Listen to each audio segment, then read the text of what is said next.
Alors, bien entendu, nous sommes aujourd'hui le dimanche 26 avril 2015 et j'ai eu l'occasion de, de discuter, de discuter beaucoup sur la question et avec d'autres et aussi de vous témoigner qu'il s'agit pour nous de ne pas nous laisser berner par le diable et ses enfants, nous qui sommes les enfants de Dieu, et encore moins nous laisser égarer par eux. Parce que bon nombre des enfants du diable, tout comme celui qui servent leur maître, comme ce passage de Jean 8, versets 41 à 47 nous le démontre bien, n'ont aucune vérité en eux, comme le diable n'a aucune vérité en lui, aucune bonté en lui, rien de bon en lui. Et ceux qui le servent sont à son image, n'ont aucune vérité en eux, au point qu'ils soient perpétuellement dans une comédie infernale, je dirais. J'ai eu à en témoigner aujourd'hui à un frère et je me suis dit que je prends le temps d'en témoigner au cas où ça puisse aider toute personne qui entendrait ce propos-là, justement, dans la mesure où beaucoup de personnes ont une tendance l'ennemi aveugle certaines personnes et certains chrétiens en se disant j'ai rencontré des chrétiens ou des personnes qui me disent qui s'attendent, si vous voulez, à ce que le diable quand on le rencontre ce soit à coup de grand tapage. Oui, bien sûr qu'il peut se manifester de cette manière-là, en faisant du bruit, du désordre et en faisant toute espèce de scandale pour se faire remarquer et dévier les gens, les distraire et provoquer ainsi de la sorte une distraction qui les empêche de faire ce qu'ils ont à faire pour Dieu. Alors bien entendu, ne vous laissez surtout pas piéger et entraîner par le diable dans ce type de tactique et de stratégie qu'il développe également. Nous savons que le diable fait du bruit et agit beaucoup par le biais du bruit, mais aussi qu'il génère beaucoup des illusions, qu'elles soient visuelles, sonores ou sous d'autres formes. Il est dans comme me disait un jour un frère en Christ aux États-Unis, moi j'ai l'habitude de dire comme tout macaque, il fait des macaqueries. Et lui me disait comme tout magicien, il est dans la magie, bien sûr, tout ce qui est magique, ésotérique et consort, on sait que ça provient du diable et que c'est du domaine du diable. Mais comme tout magicien, sa spécialité c'est de faire des tours de magie. Comme tout illusionniste, c'est de faire de l'illusion, mais il n'y a rien de merveilleux dans le sens dans le sens merveilleux qu'on donne au mot magique. Il n'y a rien de merveilleux dans ce qu'il fait. C'est comme on dit chez nous en créole, magie, macaquerie à macaque. C'est plutôt en ce sens-là, le sens péjoratif du sens magique ou magique qu'il faut entendre ici, dans le sens du spécialiste de l'illusion, donc qui ne génère que des illusions, des plus loin illusions, mais aussi qui entraînent comme conséquence, et très souvent bien douloureuse et très douloureuse, d'être des illusions. Le diable est un illusionniste, spécialiste de l'illusion, qui ne génère que des illusions. Des illusions et des désillusions. Il s'agit pour vous de ne surtout pas vous laisser prendre à ces tactiques et stratégies, et ni à celles de ses serviteurs. Et comme j'ai eu à dire aujourd'hui à un enfant de Dieu, mais comprends bien, et j'en parle ici précisément pour que lui, comme tous ceux à qui j'en parle, ne se laisse pas berner par ces stratégies. Comprends bien que certains des enfants du diable, à force d'avoir des enfants de Dieu en face d'eux, comme le diable vit en eux, ils ne supportent pas les enfants de Dieu, ils les détestent et ils les détestent profondément. Et comme disait aussi une sœur en Christ aux États-Unis, Jésus est venu, lui qui était la lumière dans le monde, et le monde ne l'a pas reçu. Ils n'ont pas supporté sa lumière, alors que nous avons tant besoin de la lumière de Dieu, de Jésus-Christ, notre prince de paix. Nous avons besoin de Dieu qui est lumière et qui est amour, comme ce passage de 1 Jean 1 verset 5 nous le décrit bien, que Dieu est lumière et qu'en lui il n'y a point de ténèbres. Ce passage de je pense au passage de Jean 3, versets 16 à 17, qu'on peut lire même ensuite, hein, et où on voit justement que la lumière a lui dans les ténèbres, et que les ténèbres ne l'ont point reçu. Et en l'occurrence, je parle ici de Jésus-Christ, et qui n'ont pas reçu, alors que Jésus-Christ est notre prince de paix, comme je disais qu'il est écrit en Isaïe 9, versets 5 à 6. Et nous avons tellement besoin de Dieu, de Jésus-Christ et de son Saint-Esprit, comme nous avons tellement besoin de la paix du Christ pour pouvoir survivre dans ce monde-là. Et donc, ils n'ont pas reçu Jésus. S'ils n'ont pas reçu Jésus, s'ils n'ont pas reçu sa lumière, comment voulez-vous s'ils n'ont pas reçu le meilleur des fils de Dieu, Jésus-Christ, qu'ils nous reçoivent, nous qui sommes aussi ses enfants? Ils ne supportent pas les enfants de Dieu, et bien entendu, puisqu'ils comprennent qu'ils n'ont pas part aux bénédictions et aux privilèges qui sont réservés aux enfants de Dieu, et qu'ils sont maudits, eux qui sont les enfants du diable, alors que les enfants de Dieu sont bénis, et n'ayant pas toutes ces bénédictions, ni l'amour de Dieu dont jouissent les enfants de Dieu, ils en sont jaloux. Je vous assure ils en sont maladivement jaloux. Ils les haïssent, ils les détestent, au point qu'ils font tout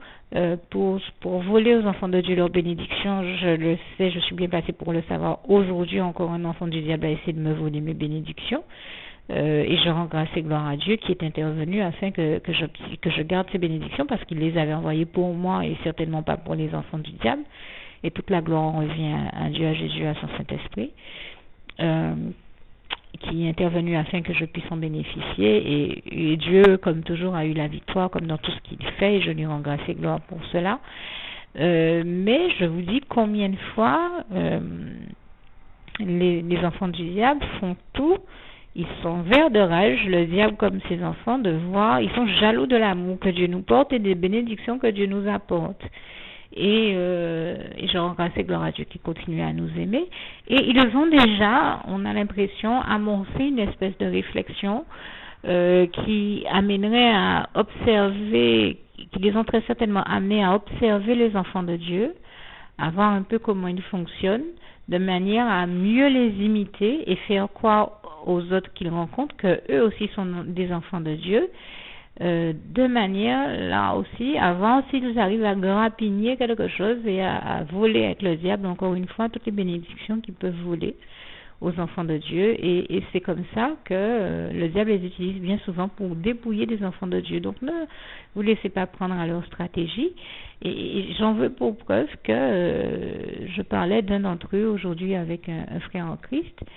et qui me disait mais la personne dont tu parles, on a été plusieurs à avoir pris conscience, mais il nous a fallu bien du temps pour découvrir que c'était bien un enfant du diable, parce que cette personne-là joue à un jeu tellement malsain qu'on a cru que c'était un enfant de Dieu. Elle est tellement gentille en apparence. J'ai dit, mais justement, elle est tellement gentille en apparence. Même moi aussi, qui te parle, j'ai mis du temps à me rendre compte que là où tout le monde priait pour elle, je fais partie de ceux qui ont prié pour elle, on a tellement espéré qu'elle revienne au Seigneur. Déjà, elle nous a franchement dit qu'elle ne reviendra jamais à Dieu, qu'elle ne veut pas venir à Dieu, et ces personnes-là, on les entend tenir des propos totalement outrecuidants et irrespectueux concernant Dieu et ses enfants, et c'est ces personnes-là qu'on entend tenir des propos très grave quand il parle de Dieu, comme j'aime à le dire. Quand on aime Dieu, eh bien on le respecte et on parle de lui avec déférence et respect, puisqu'on a conscience que Dieu est tout puissant et que l'être humain n'est que poussière face à Dieu, hein, comme ce passage du psaume 8 verset 5 nous le rappelle bien. Qu'est-ce que l'homme pour que Dieu s'en souvienne? Et je pense aussi au proverbe 9 verset 10 qui nous dit: le début, le commencement de la sagesse, c'est la crainte de l'Éternel, et l'intelligence, c'est la science des saints. Comment est-ce qu'on peut se laisser aller à parler de Dieu qui est tout puissant en étant incorrect, dans des termes incorrects, en tout cas ou irrespectueux, et puis en tenant des propos du type: mais qu'est-ce que j'ai bien pu faire au bon Dieu pour qu'il me traite comme ça, ou dire de Dieu par exemple qu'il a enlevé de la terre telle ou telle personne bien trop tôt. Dieu, dans sa grande sagesse, Dieu qui est le plan de sagesse, d'intelligence et de conscience le plus élevé qui soit, c'est pourquoi il permet à quelqu'un de quitter la terre ou pas, qui l'amène à la vie et qui il enlève j'ai envie de dire, du champ de bataille qui est la vie, parce que Dieu seul sait toutes choses. Et des fois, même si ça nous paraît malheureux à nous, que ça nous fait souffrir de voir certaines personnes partir, des personnes que nous aimons des fois beaucoup, eh bien, il faut comprendre, moi je crois que la manière dont il faut le prendre, il faut savoir prendre les choses positivement et voir le bon côté des choses, essayer de toujours voir l'aspect positif dans toute chose, dans tout événement, dans tout ce que nous vivons, comme Dieu me l'a si bien appris et toute la gloire lui en revient, plutôt que de se laisser aller à ne voir que l'aspect négatif, à négativer et à tenir des propos négatifs, insultants et irrespectueux, et encore plus quand il s'agit de Dieu. Ce sont des propos que l'on ne devrait pas trouver dans nos bouches, en tout cas certainement pas dans la bouche des enfants de Dieu, et on comprend pourquoi on les trouve dans celle des enfants du diable. Et moi je suis toujours estomaquée d'entendre la manière, si vous les écoutez bien, vous allez vous rendre compte qu'ils parlent de Dieu d'une manière affligeante. C'en est affligeant de bêtises, surtout quand on connaît Dieu, qu'on sait comment Dieu est merveilleux, quel Dieu merveilleux l'Éternel, notre merveilleux Dieu d'amour est. J'ai envie de dire, c'en est affligeant de les écouter parler, parce qu'ils disent des choses très graves, ils disent des choses qui pourraient détourner de la foi bien des enfants de Dieu, ou en tout cas bien ceux qui sont jeunes dans la foi et qui n'ont pas encore découvert bien des choses merveilleuses que nous avons, que nous ne pouvons découvrir et expérimenter qu'avec Dieu, bien des caractéristiques et des attributs de ce Dieu merveilleux qu'on ne peut découvrir avec Dieu que quand ça fait aussi un certain temps qu'on marche déjà avec lui. Donc le diable utilise ses enfants pour les décourager dans leur marche par la foi avec Dieu Jésus-Christ, pour essayer de détruire leur foi, pour essayer de les détourner de Dieu, et pour essayer de voir s'il arrive à les entraîner avec lui et ses enfants en enfer. Mais ne vous laissez surtout pas entraîner par le diable et ses enfants, et encore moins ne vous laissez pas dévoyer, pervertir par eux et entraîner avec eux dans leur chute vers l'enfer. Parce que gardez votre foi en Dieu, en Jésus-Christ, en son Saint-Esprit, parce que je vous assure que le diable et ses enfants sont dans quelque chose d'extrêmement vicieux, pervers et j'ai envie de dire dans une dynamique de commettre de grands dégâts, et avec fracas. Et ne vous laissez pas entraîner dans tout ça, parce que ils sont dans quelque chose de très grave. Et je disais donc à ce frère comment j'ai eu à observer cette personne dont nous parlions, qui, comme je le disais la dernière fois, va jusqu'à... je comprends qu'elle a dû observer des enfants de Dieu, elle a dû se rendre compte qu'ils sont dans la louange, qu'ils louent le Seigneur, qu'ils font un certain nombre de choses. Elle a dû, si vous voulez, observer leurs us et coutumes, et alors elle donne en apparence une apparence de chrétienne, l'apparence d'une très bonne chrétienne par rapport à ce qu'elle a observé des chrétiens autour d'elle, et elle va jusqu'à les imiter. Elle essaie de faire croire qu'elle est une chrétienne entre guillemets propre sur elle, et qui chante des louanges, quand elle s'exprime, à force d'entendre les chrétiens et les chrétiennes parler, elles n'ont pas les mêmes mots, le même langage, et quelqu'un qui passe à côté pourrait croire qu'elle est chrétienne parce qu'elle joue cette comédie d'aller au point de chanter des louanges en public devant les autres pour faire croire qu'elle est chrétienne, et qu'elle est même une très bonne chrétienne qui loue et qui glorifie Dieu. Mais en réalité, ce que l'on peut comprendre, c'est qu'elle a amorcé très certainement une réflexion qui a été celle de se dire que puisqu'elle ne supporte pas les enfants de Dieu, elle les observe, elle va observer comment ils font, elle va les imiter, comme nous savons que le diable et ses enfants sont toujours dans l'imitation et la contrefaçon de Dieu et de tout ce qu'il fait et de tout ce que font ses enfants. Les enfants de Dieu, les enfants du diable contrefont et imitent ce que font les enfants de Dieu, et c'est bien ce que je vois à travers cette personne. Mais en réalité, ce sont des personnes, les enfants du diable sont ce qu'on pourrait appeler en représentation. Ils sont en représentation, j'ai envie de dire en représentation cinématographique. On pourrait parler de représentation théâtrale ou cinématographique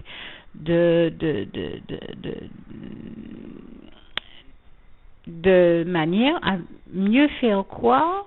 qu'ils sont de bons chrétiens, justement, puisqu'ils ont compris en amorçant leur réflexion qu'on n'appâte pas les mouches avec du vinaigre. Donc, qu'est-ce qu'ils font? Ils choisissent de les appâter avec du miel. C'est-à-dire qu'au lieu de s'énerver, elles donnent une image d'elles de personnes gentilles, de personnes douces, de personnes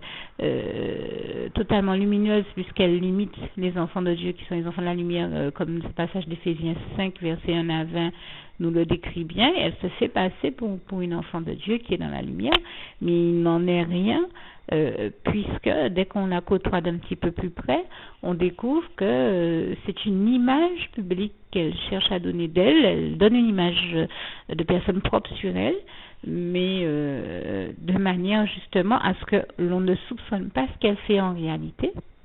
Et c'est comme ça qu'ils fonctionnent, les enfants du diable, de manière à ce qu'on ne soupçonne pas ce qu'ils font en réalité. Et s'ils sont dans cette dynamique de travailler leur image au point qu'on ne soupçonne pas ce qu'ils font, c'est précisément parce qu'ils savent très bien qu'ils ne sont pas en paix avec leur conscience, et ils savent très bien ce qu'ils font et qui n'est pas avouable en public, puisque ce qu'ils font, comme nous le dit bien ce passage d'Éphésiens 5, verset 1 à 20, ne mérite même pas d'être cité ou qu'on en discours, tellement c'est grave, tellement leurs œuvres sont abominables. Et abominable aux yeux de Dieu avant tout, et Dieu a toujours raison, hein, je le dis là encore ici haut et fort, Dieu n'a jamais tort, donc il ne se trompe jamais, et il ne ment jamais, je lui rends grâce et gloire pour ça. Quand il nous dit que quelqu'un n'est pas avec lui, n'est pas de son royaume, n'est pas de son camp, je peux vous assurer que c'est vrai. Et cette personne dont je vous parle, Dieu avait beau avoir déjà averti plusieurs personnes qu'il n'est pas... que cette personne ne fait pas partie de ses enfants, eh bien, les trois quarts des gens disaient, eh bien, je vais prier pour elle, le Seigneur va la changer, mais le Seigneur avait déjà dit, ce n'est pas tous ceux qui disent Seigneur, Seigneur, qui sont avec lui et qui sont dans son camp, et c'est le cas de cette personne. Et au lieu de comprendre les avertissements de Dieu, plusieurs se sont retrouvés à choisir de prier pour elle dans l'espoir que cette personne change et qu'elle revienne au Seigneur.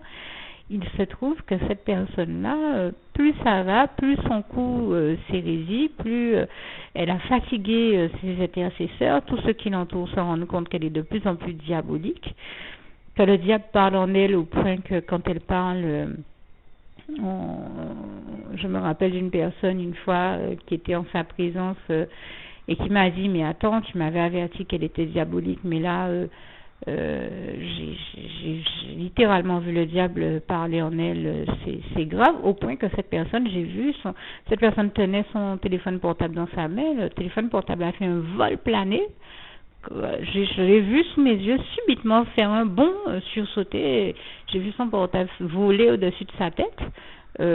tellement elle avait été choquée, estomaquée par la violence des propos que tenait le diable à travers cette personne. Et elle a rattrapé son portable rapidement. Elle s'est dépêchée de composer un numéro en catastrophe pour demander qu'on vienne la chercher de toute urgence, mais qu'on enlève de la présence de cette personne-là, tellement la personne en question est diabolique. Et ce sont des personnes parmi lesquelles ce sont des personnes que vous auriez trouvé à vous dire que bon, d'accord, bon, elles se sont déjà rendues compte que cette personne-là est bien cruelle, bien diabolique, bien méchante, mais que bon, elle continue à prier ardemment pour que cette personne change et qu'elle revienne au Seigneur. Le Seigneur nous a déjà averti qu'elle ne changera pas. Qu'elle a décidé de servir le diable, elle-même le dit, quand on lui parle, elle dit qu'elle ne viendra jamais à Dieu et au baptême, qu'elle a décidé de servir le diable et qu'elle sait que Dieu existe, mais c'est le diable qu'elle veut servir. Est-ce que vous croyez que ça va changer? Si Dieu lui-même nous révèle que cette personne-là ne changera pas, il faut le comprendre. Et comme si ça ne suffit pas, dans sa diabolicité, elle va dans sa démonicité, elle va jusqu'au point où elle n'a pas honte de jouer une comédie, de se faire passer pour une très bonne chrétienne, une fervente chrétienne qui chante des louanges en public, mais dès que les gens ont le dos tourné, on se rend bien compte de quelle représentation théâtrale elle nous afflige, dans quelle vraiment représentation cinématographique. Ce sont vraiment des personnes qui sont en représentation c'est du cinéma, rien d'autre que du cinéma qui vise à défendre les scénarios cinématographiques que le diable élabore dans sa stratégie de mensonge et de chercher à berner les enfants de Dieu. Mais ça n'est rien d'autre que ça, il n'y a aucune vérité dans tout ça, puisque alors même qu'elle se fait passer pour une bonne chrétienne qui loue le Seigneur en public, elle menace ses enfants de les battre s'ils chantent des louanges. Quand elle est chez elle, dans son intimité, elle interdit que des louanges soient chantées chez elle. Donc c'est vous dire que cette personne-là est dans une comédie perpétuelle, et encore plus quand elle se rend compte qu'elle est en face d'un enfant de Dieu. Et elle fait ça parce qu'elle sert le diable et qu'elle déteste Dieu et ses enfants en réalité. Et les trois quarts des gens ne se rendent pas compte de qui elle est, et parce que l'être humain s'arrête aux apparences, alors que Dieu nous dit bien en Jean 7 verset 24, ne jugez pas selon les apparences, mais jugez selon les critères de la justice de Dieu. Et comme les trois quarts du temps l'être humain s'arrête à ce qu'il voit au bout de son nez, quand on la voit dans de jolies tenues, toujours bien mises, bien propres sur elle, etc., etc. Les gens, et comme elle est gentille, les gens se disent, elle est bien sympa, elle est bien gentille, elle présente bien, elle a une belle apparence. Les gens s'arrêtent à ça pour se dire qu'elle est une bonne chrétienne. Et malheureusement, la réalité, on la voit dans les propos qu'elle tient sur Dieu, puisqu'il n'y a aucun respect, qu'elle est toujours en train de criser quand on parle de Dieu, et que dès qu'on parle de Dieu, de la gloire de Dieu, elle ne supporte pas d'entendre parler de la gloire de Dieu. Elle dit, c'est pas la gloire de Dieu, c'est ma gloire. Elle s'attribue la gloire de Dieu, elle va jusqu'à faire ça. Et quelqu'un m'a dit, moi je suis même inquiète pour elle, parce qu'elle va jusqu'à s'attribuer la gloire de Dieu. Et puis, dès qu'on parle de Dieu, de Jésus, des exploits, des prodiges, des merveilles, des miracles que nous voyons Dieu, Jésus-Christ et son Saint-Esprit accomplir, et je lui en grâce et gloire encore ici, elle prend la défense du diable et elle vient contredire et essayer elle et le diable, ils font tout pour essayer de voler à Dieu sa gloire et de leur déposséder, comme ils essaient de déposséder les enfants de Dieu de tout ce qu'ils possèdent, ou dont Dieu les bénit. Et donc, je tenais à témoigner de ces réalités-là que je vois sous mes yeux, afin que vous aussi, quand vous rencontriez ce type de personnes, vous ne vous laissiez pas emporter à tout genre de doctrine par ceux qui sont contre la doctrine de Christ même, et que vous ne vous laissez pas aveugler par le diable et ses enfants au nom puissant du Seigneur Jésus. Que Dieu vous garde et vous bénisse tous. Et je termine par ce passage de Philippiens 4, verset 7, que la paix de Dieu qui surpasse toute intelligence garde vos cœurs et vos pensées en Jésus-Christ. À bientôt. Juste une petite précision pour tous ceux qui ne sont pas encore, qui n'ont pas encore choisi la meilleure des options qui soit, qui est celle d'aller se placer, de faire le choix à soi-même, d'aller se placer dans les bras d'amour de Jésus-Christ. Pour se mettre à l'abri de ce monde cruel, je partage avec vous la prière par le biais de laquelle on y accède. Et commence par vous rappeler également ce passage de Jean 14 verset 6 où il est écrit que Jésus-Christ est le chemin, la vérité et la vie, nul ne vient au Père, Dieu, sans passer par le Fils Jésus-Christ, bien sûr. Je le dis à ma manière, vous regarderez comme il est actuellement écrit dans vos Bibles là encore. Et donc, n'hésitez pas à ouvrir vos cœurs à Dieu, à Jésus, à son Saint-Esprit, à être sincère avec lui et à lui adresser la prière qui suit, à lui dire tout simplement, Éternel mon Dieu, Seigneur Jésus-Christ, moi, un tel, vous dites votre nom et votre prénom, je t'accepte aujourd'hui comme mon sauveur personnel, le seul maître et roi de ma vie. Je remets toute ma vie entre tes mains puisqu'elle t'appartient, Éternel mon Dieu, puisque tu l'as créée, cette vie. Donc tu en es donc le seul maître et propriétaire comme de tout ce qui existe dans tout l'univers. Je remets donc toute ma vie entre tes mains, je te la donne.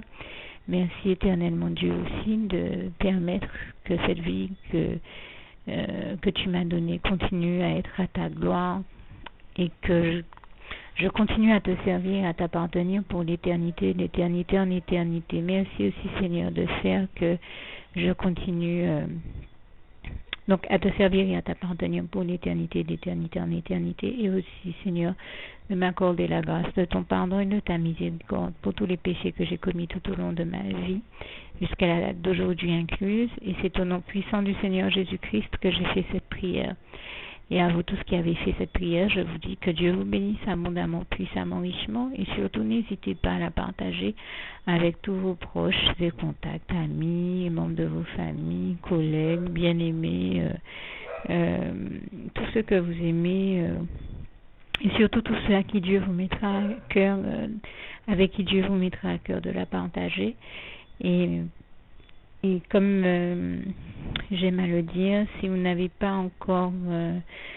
pris le temps de faire cette prière, comprenez bien que voilà, ça ne vous coûte rien de la faire, c'est gratuit, c'est indolore,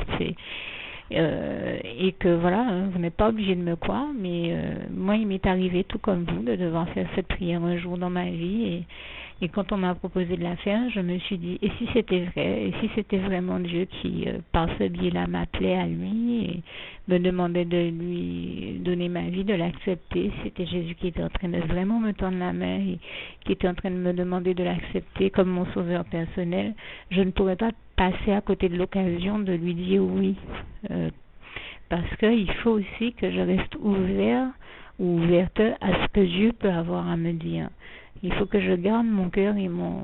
intellect ouvert à ce que Dieu peut avoir à me dire. Donc je me suis dit, je ne peux pas courir le risque de passer à côté de mon éternité, de passer à côté des meilleures choses de la vie, surtout si le maître et créateur de la vie m'appelle et cherche à me sauver. Pour être sauvé, il faut bien que je lui dise oui, que je souhaite qu'il me sauve. Oui, Seigneur Jésus-Christ, je t'accepte comme mon sauveur personnel. Et c'est le sens de cette prière. Et comme je dis, elle ne nous coûte rien à faire. Et puis surtout, moi je vous dis, du jour où je l'ai faite, j'ai vu Jésus changer ma vie en mieux sur tous les plans. Et donc je crois que ça ne vous coûtera rien, ça ne vous coûte rien vous non plus de la faire et puis d'expérimenter, de regarder comment les choses vont se dérouler dans votre vie, de regarder Jésus changer votre vie en mieux, à vous aussi. Et voilà, d'en faire l'expérience. Et pour en faire l'expérience, il faut commencer par en faire cette prière. Donc si vous ne l'avez pas encore dite, réembobinez tout simplement cette vidéo ou ce document si vous préférez. Réécoutez-le et dites avec moi la prière que vous m'avez entendu mentionner. Et n'oubliez surtout jamais que tout est possible à celui qui croit en Dieu, en Jésus-Christ et en son Saint-Esprit, comme il est écrit en Marc 9, verset 23, et que tout est possible à Dieu, comme il est écrit en Marc 10, verset 27. Que Dieu vous bénisse donc et à bientôt.